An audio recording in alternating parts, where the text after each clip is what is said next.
Okay, let's talk about copyright. In the simplest terms, copyright is like a legal shield for your creative work. It's automatic protection you get the moment you create something original, like a song, a video, a painting, or even a really awesome cat meme. Think of it like this: you put in the effort, you deserve the credit. Copyright makes sure that nobody else can just swoop in and claim your hard work as their own. This protection gives you, the creator, exclusive rights to your work. You get to decide how it's used, who can use it, and how they can use it. It's like having the ultimate creative control over your masterpiece. For creators like you and me, copyright is super important. It's the difference between someone profiting off your hard work and actually getting recognized and rewarded for your creativity. Imagine spending weeks, maybe even months, on a project. A killer song, an epic video, a mind-blowing piece of code. Now imagine someone just taking it, claiming it as their own and making money off it. Not cool, right? That's where copyright swoops in to save the day. It ensures that you, the creator, get to decide how your work is used and shared. It protects your creative babies from being exploited. Remember Ethan and Gila Klein from H3 Productions? They found themselves in a bit of a copyright pickle a few years back. A smaller YouTuber claimed copyright infringement over one of their video thumbnails. Ethan and Gila, being the fair use champions they are, fought back. They argued that using the thumbnail fell under fair use because it was transformative. They were using it for commentary and criticism, not to steal the other YouTubers' thunder. The case went back and forth, but eventually, Ethan and Gila won.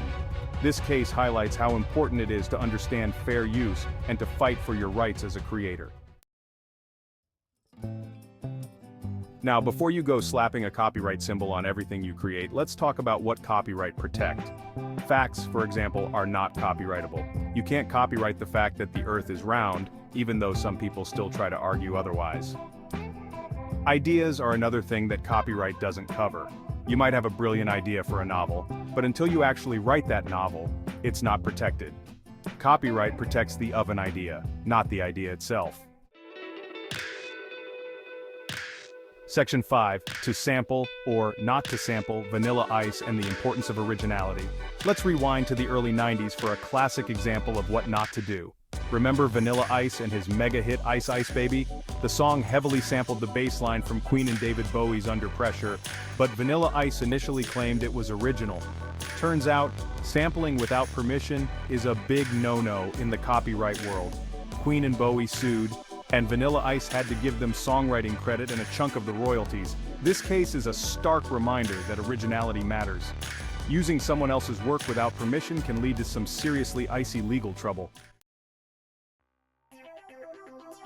Section 6. Using copyrighted material legally. Okay, so you want to use someone else's work in your own creation? Totally doable. There are a few ways to go about it legally. 1.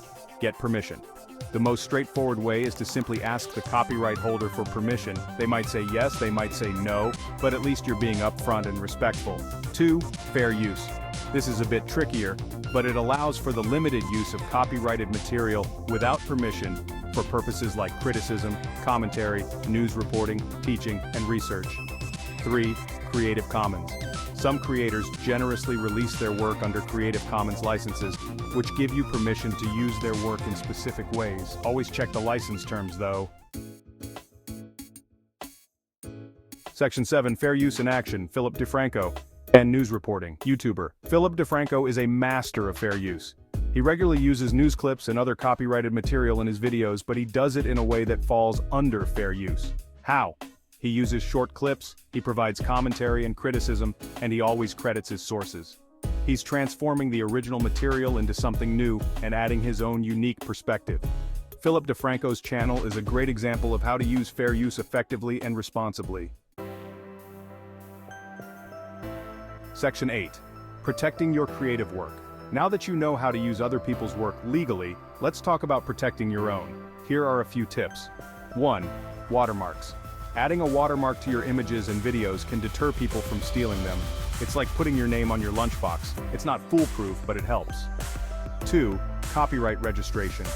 In most countries, copyright protection is automatic, but registering your work with your country's copyright office creates a public record of your ownership.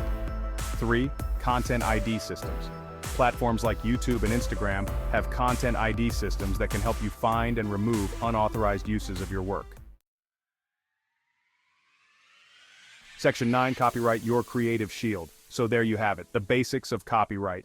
It might seem a bit overwhelming at first, but trust me, it's worth understanding. Copyright is your creative shield. It protects your hard work, ensures you get credit for your ideas, and allows you to share your work with the world on your own terms. So go forth, create amazing things, and don't forget to protect your creative babies.